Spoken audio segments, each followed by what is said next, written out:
Hello, everyone. I'm Bill Spence with Schiller Spence and Associates. We're part of our specialist series today. We're proud to have Palmer Folk, who is our wealth specialist for our region. Welcome, Palmer. Thanks, Bill. Proud to be here. Thanks. I know you're excited to be here and everything else. So before we start, tell us a little bit about your history and what brought you to your role with IG today. Sure. So my background, my current role is a wealth planning specialist, but where I come from, I think it's important to start where I come from. So born and raised in Saskatchewan, obviously. So I went through the accounting program.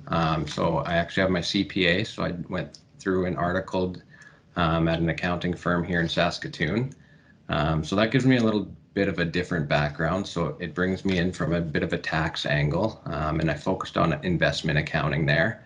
And that's what really got me interested in investments.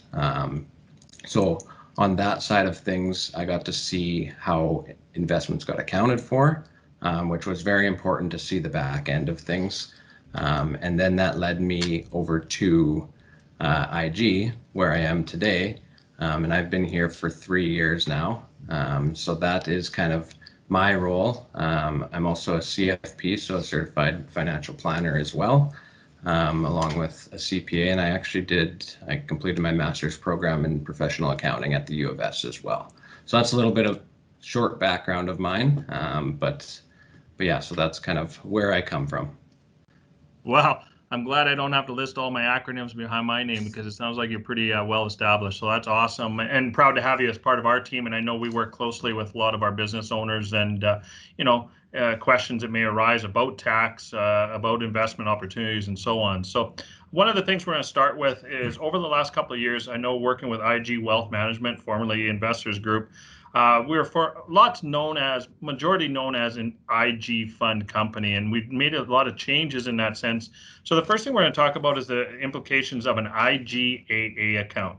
And again, another acronym. So maybe just explain what IGAA stands for and how it impacts our clients. For sure. So first of all, what it stands for is IG Advisory Account. And that is a fairly good description of it because that's truly what it is. So we call it our investment house. So it actually houses all of our investment types. So that includes the cash, all different types of investments across. So we get to hold them all in one account. So it's an enhanced product offering, whereas before some things had to be held in different accounts. So that's really what it is, and what comes along with that is benefits that directly benefit the client, which I'm sure we will touch on later too. But a lot of those include tax benefits and different things like that. So it's really our house, and it's our advisory account, which obviously we provide advice on. Right. So kind of basically is simplifying it for the client, right? Rather than have a number of different accounts here at IG or elsewhere, we can kind of combine them under one non-registered account or a tax-free or an RSP and so on. I think one of an easiest example for us is we may have had a client that had RSPs that held stock as well as a managed product. Well, now they can both be in one account. They can commingle inside of it, and then there's not two statements and so on. So one of the next questions with that IGA account is being able to hold different institutions' accounts. So an example, Ilkin has his RSPs here with us at IG Wealth Management, Schiller Spence and Associates, but he also has another institution that has an RSP account, and he really likes the holdings inside of it. Now we're able to move those holdings over in what we call Inkind, so that we're able to maintain the holdings that he likes. But basically, it only does is change the advisor on the statement, and his portfolio doesn't change. Is that correct, or how does that work in more detail? Yeah, exactly. And that is one of the main benefits of it. So like you said, it opens up the possibility of moving other investments held at other institutions over to IG Inkind, we call it. So what that basically is moving an asset in kind is just simply taking that asset that's held at another institution and moving it over. So it's not selling it, it's just simply it stays invested, but now I guess the simplest way to describe it is the only thing that changes for the client is that name at the top of the statement. So whether it's RBC, TD, whatever it is, it just switches to IG, Schiller Spence and Associates, and then you get to work with that advisor instead. So you actually get to keep your investment. So that is a big advantage because we are basically impartial to the investment that you hold. So it's really, we're not saying, no, you have to sell it just to work with us. It gives us the ability to move assets over. So you have everything under one roof. And obviously that has very good planning benefits that are associated with it as well. Right. So while you bring that up, I think of two different things. One is a lot of time when we bring outside held institution funds over, the majority of the time we do bring it in kind so that we can now have access to see maybe there is some hidden fees into it, different structure and so on. We can now have access because we're the advisor on file. We can dive into it a little bit deeper and provide advice, whether it's better to stay as it is or if it's better to move to some of our managed products, what's the rate of return history and so on. When we're talking about fees, because fees is a common discussion we have with our clients, there's different fees for different asset thresholds. And so this is one of the key parts that when we talk to our clients is if you, Palmer, have some funds over at another institution, and by bringing them in because you like them, that gets you to a new threshold. Basically, what we're doing is lowering your fees to manage the same assets that you had at two institutions, but now here at one, correct? Yeah, definitely. So that is our multi-generational pricing, and that is very important because I mean, if that asset held somewhere else, if you have assets held somewhere else and at IG, consolidating them basically brings your balance, your total balance up, and could push you into the next fee tier, which overall it's going to bring down the fees on all of your assets. So that is a big advantage. And then obviously with that comes, like I said, multi-generational. So with our new pricing model, it basically, we have the ability to go 2 generations up and 2 generations down. So it can actually span 5 generations. So, I mean, you can go up to grandparents and obviously parents, and then you can go down the chain as well, 2 ways. So that's very important because that also counts towards fees. So you can get quite a lot of assets bundled together to get that fee down quite low. So that is important, and that is one thing that we definitely look at when we know, okay, someone has assets elsewhere. Can we move them over here and lower the fees overall? Because at the end of the day, that's what we're trying to do in the best interest of the client. And if we can save them some money, we're going to do that for them. So those are some of the things we would look at. Yeah, and that's a win-win. So a common example is, let's say we have a retired or near retired or professional and they're at 1 million+ assets. Well, their young child or children maybe just starting to save and maybe only have 10,000 or 20,000 and they're starting to save into RSPs and tax-free. If they were at 20,000 threshold, they'd be one of our highest fee structures. But since their mom and dad are 1 million+, they're coming in as a new investor and paying one of our lowest fee structures. So it's a win for the young client starting out, getting a great service plus low fees. Yeah, exactly. And then I mean, the benefits are also there when it comes to family planning as well. So, I mean, then you can get into talking about intergenerational planning, so estate planning and things like that. It's a lot easier when you can see all the assets working together. And obviously, like we said, the lower fees is over the long term, that's gonna help out immensely. Yeah. And that brings me, I mean, you said you're from Saskatchewan earlier in your introduction. I don't know if you grew up on a farm or not. Did you grow up on a farm? I did No. not, city boy. No. City boy. Okay, well, we won't hold that against you. But I like this comparison. When we talk to clients, there's always that mindset. The diversity for them is not having their eggs all in the same basket. So I've got a 500,000 with you, Bill, but I don't, I want to get it diversified. I want to have a 500,000 over at institution A and another 500,000 over at institution B. Well, the problem is you're paying fees at a 500,000 at three different institutions. Whereas what we just talked about over the last 5-10 minutes, if you merge them together, consolidate them, now your assets go to 1.5 million, you're going to pay less fees, plus you have the ability to maintain the same holdings that you had at institution A and B in most cases, and it's a win-win, all right? So that's where that, and the other part about diversification, you can touch on this, is you may have a strong correlation or totally opposite, and you're really not diversified at all just because you're at three different institutions. Exactly. Yeah, that's a great point. Is the correlation is it's hard to plan. It's hard to do any investment planning when we don't know how all the other assets are held. So if we know what the other investments are, it's a lot easier to do the planning because I mean, someone may have a different type of investment account, so an RSP somewhere else, but they might be doing their non-registered investment at IG, for example. I mean, from a tax perspective, but also a planning perspective in general, that has huge implications. So those are things that, I mean, all fit together within the plan and are very important for sure. Yeah, so it's a win-win for everybody. Better service, a better asset level, lower fees. We're all on the same page working for them.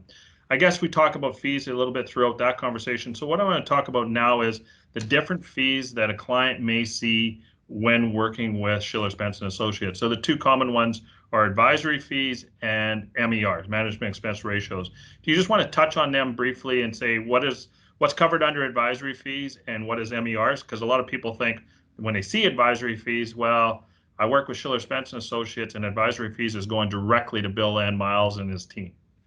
Yeah, that's a great point. And because there's a very big distinction between the two. So in past, they've always been lumped together, but now they're spread out. So going back to our point about transparency with fees and everything with these new accounts, so that's very important. But the difference is really so splitting them out, of course, transparency, but then you really know, okay, what am I exactly paying for? So that MER is with inside the fund. So that is going to pay those investment managers that you're paying for and the costs associated inside of it. So like the custodians, they have annual filings, the financial, etc. So those are some of the costs within inside the fund. So like portfolio managers would fit in there as well. And then there's the advisory fee that we talk about as well. So splitting that one out so onto the statement. So that one would go. So I mean, of course, it pays the advisor on the account, but it also pays IG Wealth Management. It gives us the ability to, I guess, input a lot of technology and everything into it and basically put the systems around everything, the financial planning. But it also, I mean, at the end of the day, it keeps the lights on too, but it keeps the drum rolling, I guess, too. But they are very different in the fees. So it's important to know what you're paying for. And I truly believe that being transparent about it and being very upfront is the way to go because it establishes trust and you have to trust who you're working with. And that's why nothing should be hidden for a client. Yeah, and I mean that's where we talk about again another. It seems like acronym seems the language and everything else, but CRM1, CRM2, it's institutional wide.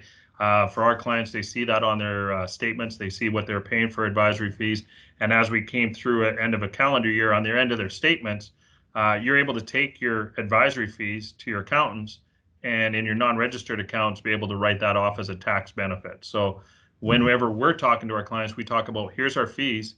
And depending on how much is in non-reg versus registered accounts, what your net fees are and how much you can write off. And so at the end of the day, that makes a big difference for a client as well.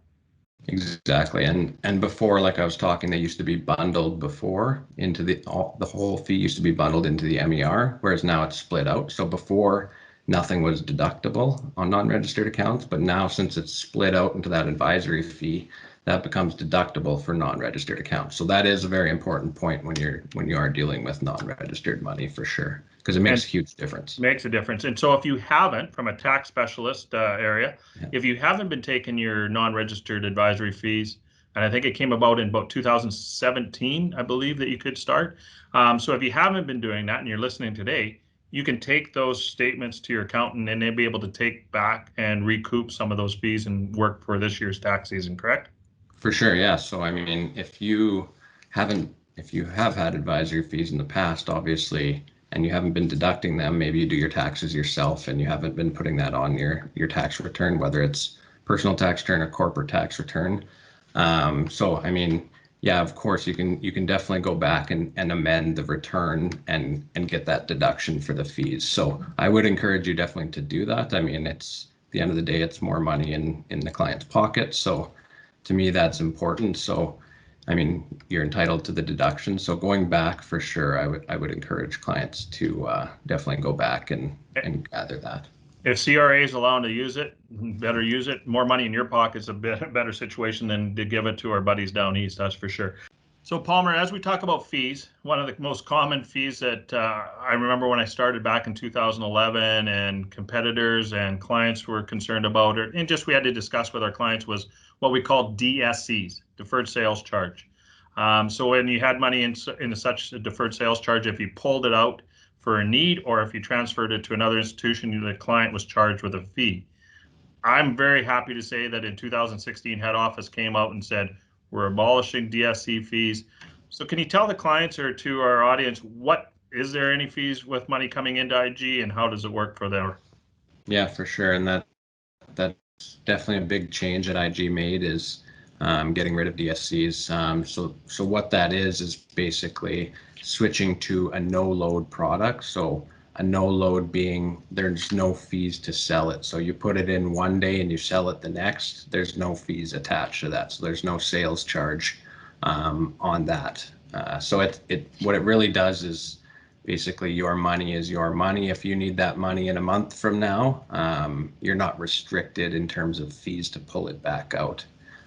So that's really the advantage of it. It's not locking anyone in terms of say 7 or 8 years. And then it also, I mean, there is still a lot of products out there in the industry that I see in my role at all different competitors that there is still some sales charges out there, but that also going back to our topic of moving assets in kind, that's also very important because if there is an asset that still has some DSC on it from another institution, if we can move that over in kind and not trigger any of those sale charges till they expire, that's definitely a benefit. But going forward, I mean, since 2016, we've gotten rid of ours, so everything's no load. So you're not locked in if you decide you don't want to work with IG anymore. I mean, that's it. I mean, you're not going to get charged that sales fee. So it is no load now. Yeah.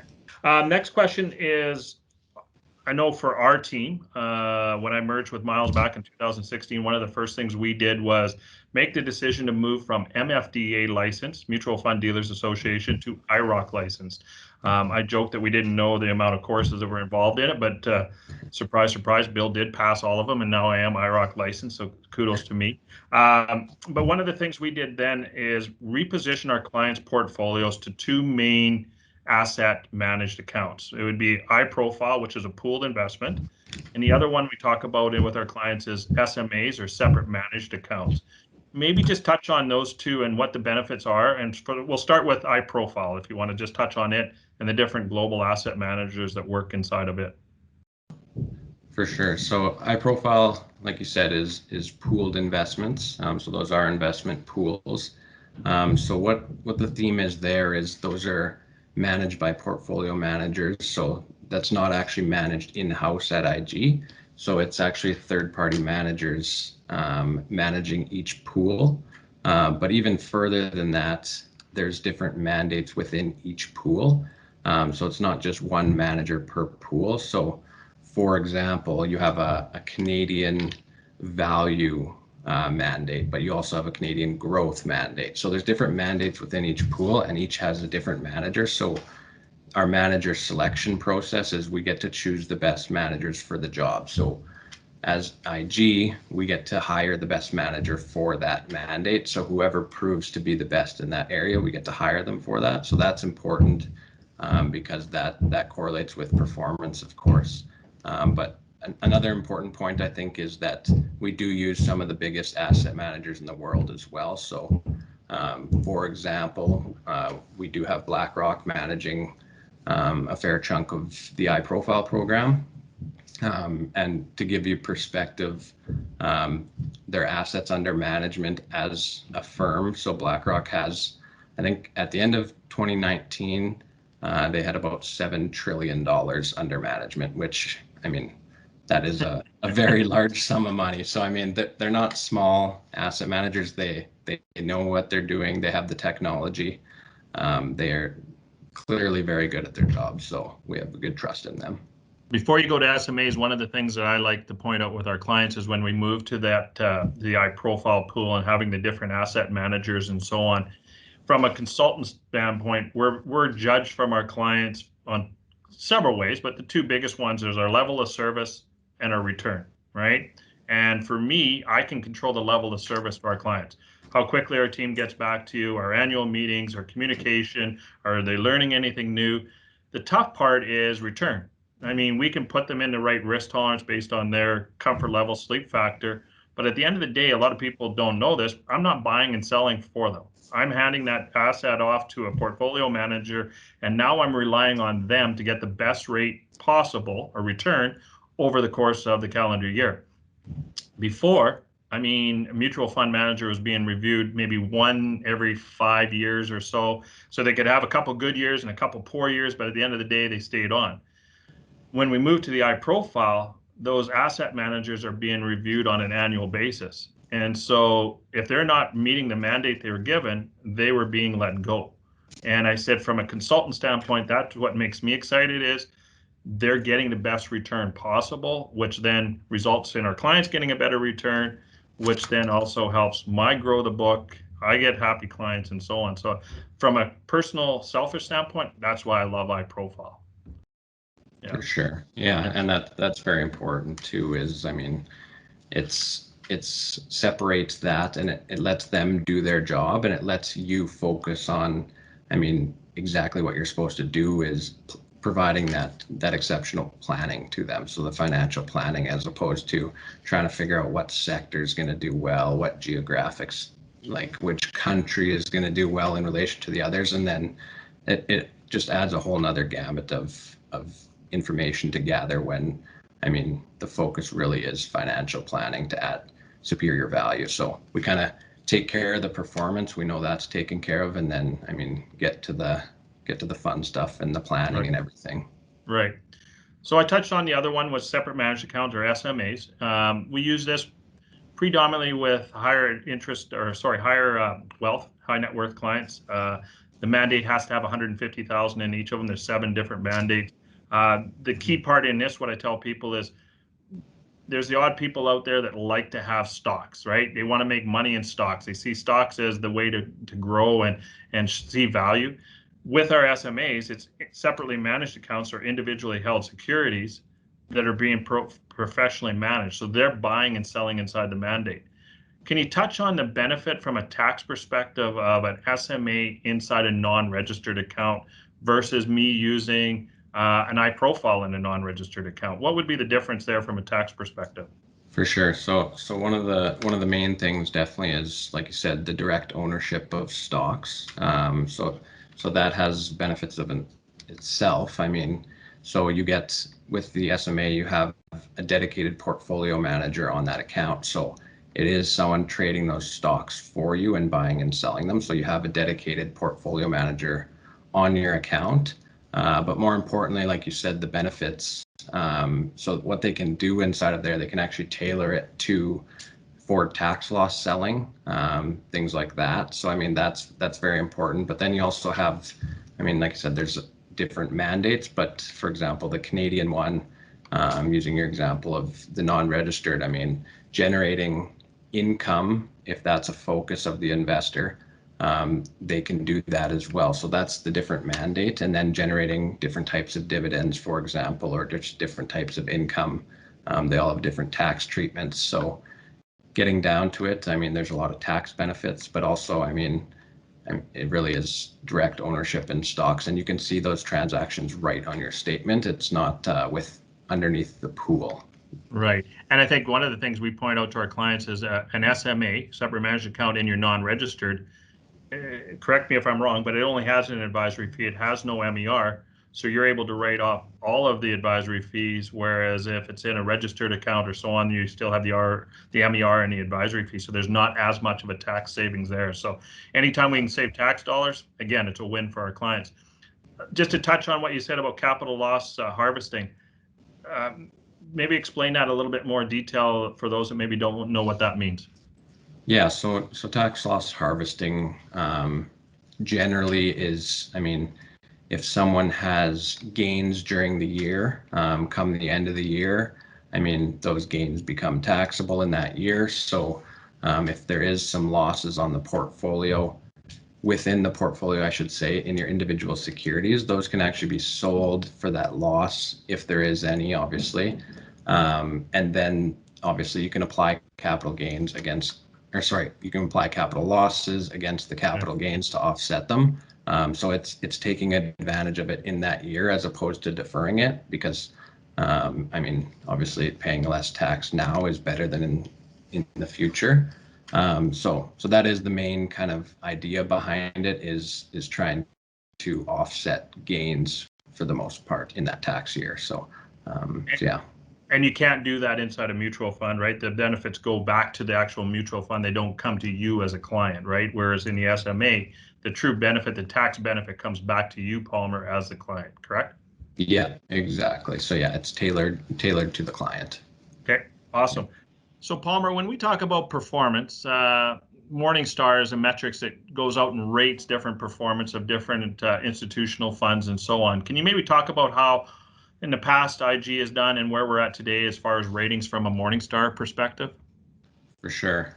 So that goes back to our discussion of hiring the sub-advisors and third-party managers such as the BlackRocks, like that we talked about. So I mean, Morningstar has a rating service. Obviously, it's probably, I would say, the most common in the industry. And what they do is it's a very simple scale. It's a rating scale of 1 to 5. So I mean, what we've seen over the past while is a lot of our funds are now rated 4 and 5 stars. So we do have very good confidence in our products, and that has definitely shown to be true with all of our portfolio managers now. So I mean, obviously the higher the stars the better, and the more 5-star funds we have, is that is our goal. So we have been very excited about that, and I think it is going to only improve going forward. Yeah, and it shows the benefit of what we've been doing and what head office transition's been doing, and as far as the global asset managers and so on, we're starting to see the benefits with our performance, correct? That's exactly it.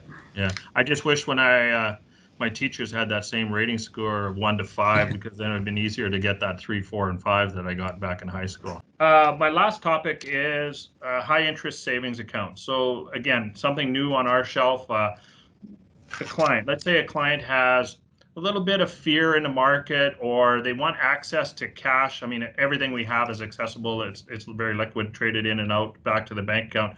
But let's say they want to have some money set aside that for emergency fund from a corporate standpoint or a personal standpoint, or they just wanted it immune from the market. Can you talk about our high interest savings accounts? What's the benefit to the client? What is the maximum amount they can have inside these accounts from your standpoint? Yeah, that's a very important piece of the puzzle as well, I think, is that cash component. So kind of what we have access to is a full suite of a lot of different issuers.